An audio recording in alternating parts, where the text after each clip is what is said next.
Yo guys, dalam dinamika politik nih, jelang pilkada serentak, ada dua partai besar memiliki perbedaan pandangan terkait pencalonan RK, Ridwan Kamil. Golkar dan Gerindra ini berpotensi loh bisa jalan di Jakarta dan Jabar. Beneran, Golkar lebih condong mencalonkan Ridwan Kamil untuk kembali bertarung di Jawa Barat. Sementara Gerindra ingin mendorong RK di Jakarta, guys. Loh, kok bisa gitu? Pasti kan nanya gitu kan? Adanya perbedaan pandangan antara Beringin dan Garuda dalam pencalonan RK. Nah, ini mencerminkan apa?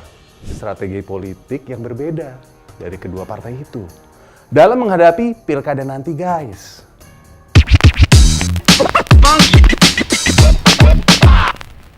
Berawal dari rumor yang menyebutkan bahwa Jokowi meminta Ridwan Kamil untuk maju di Jakarta. Lagi-lagi doi ya.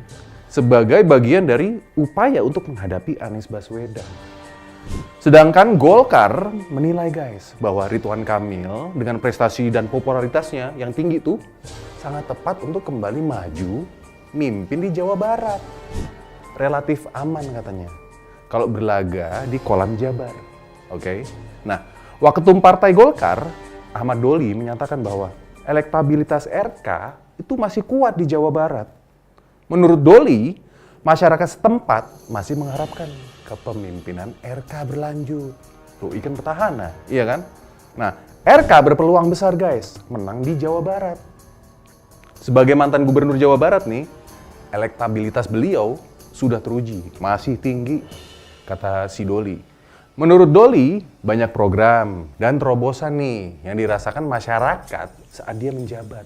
Nah, Golkar percaya guys, dengan mencalonkan RK di Jawa Barat, mereka dapat mempertahankan dominasi di provinsi tersebut.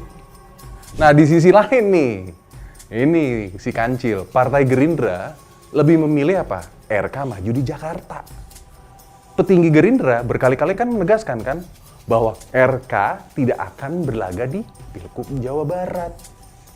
Sebagai gantinya, Gerindra ingin mencalonkan Deddy Mulyadi, mantan Bupati Purwakarta dan kader internal Gerindra untuk Pilkada Jawa Barat. Iyalah. Deddy Mulyadi awalnya kader Beringin guys, terus lompat deh ke Gerindra. Nah, Gerindra melihat RK ini memiliki apa? Peluang besar untuk menang di Jakarta. Meskipun harus berhadapan dengan apa? Mantan Gubernur DKI, Anies Baswedan. Alasan lain kenapa Gerindra nih mendorong RK ke Jakarta agar partai ini bisa mencalonkan kadernya sendiri, Deddy Mulyadi, sebagai Gubernur Jawa Barat guys. Niatnya ketahuan banget ya. Iyalah. Nah, perbedaan sikap nih antara Golkar dan Gerindra soal pencalonan RK ini mencerminkan tarik ulur guys, kepentingan di antara kedua partai. Ini masing-masing partai berupaya memaksimalkan peluang untuk meraih kemenangan dan menguasai daerah yang diperebutkan. Jabar gitu loh, iya kan? Terlihat gamblang guys, kalau Gerindra berambisi untuk mengambil Jabar dari tangan Golkar. Lo tahu kan, nggak semudah itu Ferguson. Dia pikir nih, Golkar itu mirip PKS kali, yang bisa dikibulin. Dan Partai Beringin sekarang gundah. Karena beresiko loh guys, jika mencalonkan RK di Jakarta. Lo tau nggak kenapa? Karena peta politik di Jakarta tidak pasti. Susah guys, nggak bisa ditebak. Selain itu, jika RK kalah, ya Golkar nggak akan mendapat kredit atas pencalonannya. Mengingat dominasi politik mereka nih, kurang kuat kalau di Jakarta. Sementara, jangan sampai nih, klaim paling berjasa atas pengusungan Ridwan Kamil justru didapat oleh Gerindra.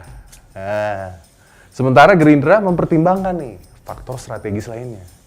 Kan pencalonan Deddy Mulyadi, kader internal partai untuk Pilkada Jabar, ya kan? Dengan demikian, Gerindra dapat memperluas pengaruh politiknya di provinsi yang penduduknya terbanyak loh ini di Indonesia, 49 juta jiwa cuy.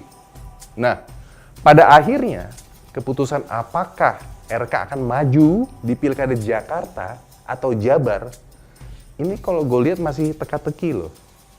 Golkar tampaknya masih mempertimbangkan nih berbagai faktor sebelum menentukan sikap finalnya. Termasuk kemungkinan kekalahan jika tidak mengusung RK di Jawa Barat. Dan ketatnya persaingan jika mengusung RK di Jakarta. Ribet nih. Sementara itu, Gerindra ingin menempatkan kadernya dong, internal kadernya ya kan, di Jabar kan, dan memanfaatkan popularitas kader Golkar cuy, Ridwan Kamil, untuk merebut Jakarta dari tangan Anies Baswedan.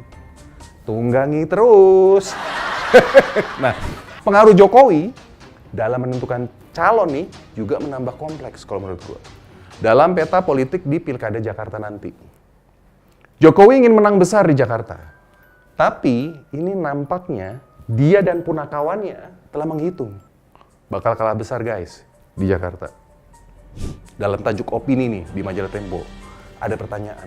Kenapa sih para pemilik partai di Koalisi Indonesia Maju, koalisinya Prabowo, kok manut aja dengan keinginan-keinginan Jokowi? Padahal Jokowi akan selesai berkuasa loh 20 Oktober nanti. Setelah itu dia kan nggak punya tangan untuk memukul lawan politik dan menelikung kawan. Seiring apa? Karena dia nggak punya partai guys. Tapi kenapa Prabowo atau SBY, ini dua jenderal tentara itu loh, kan seakan-akan nih ikut-ikutan melayani hasrat berkuasa dari Jokowi. Nah, penjelasan sikap keduanya bisa merujuk pada praktek kartel politik yang menjadi ciri khas sistem kepartaian sejak reformasi 98. Ini seakan partai dimiliki perorangan guys, bukan oleh sistem yang mengacu pada demokrasi. Nah ini akibatnya partai rawan disetir oleh kepentingan guys. Praktek-praktek partai memiliki ciri-ciri kartel ini dijabarkan oleh ilmuwan politik UGM, yaitu Kusrido Ambardi. Ini dalam bukunya mengungkapkan politik kartel guys. Masalahnya, kenapa para kartel ini tunduk kepada Jokowi yang nggak punya partai? Iya kan? Nah ini mungkin karena hubungan mutualisme antara Jokowi dan para pemilik partai itu guys. Pada akhirnya, mungkin mereka menikmati sumber daya negara yang disediakan oleh Jokowi untuk menumpang berkuasa. Nah, sekarang kita balik lagi ya ke Gerindra dan Golkar, oke? Nah, sebetulnya nih, perbedaan pendapat di antara mereka itu bukan soal siapa yang didukung kalau menurut gua. Tetapi strategi jangka panjang dalam memperkuat posisi politik di wilayah strategis. Jawa Barat, men. Kita lihat nanti. Golkar dan Gerindra akhirnya pisah ranjang di Pilkada Jakarta dan Jabar, atau malah semakin mesra. Karena ada musuh bersama guys, yang harus mereka hadang. Yaitu Anies Baswedan. Gua Singgi, ciao!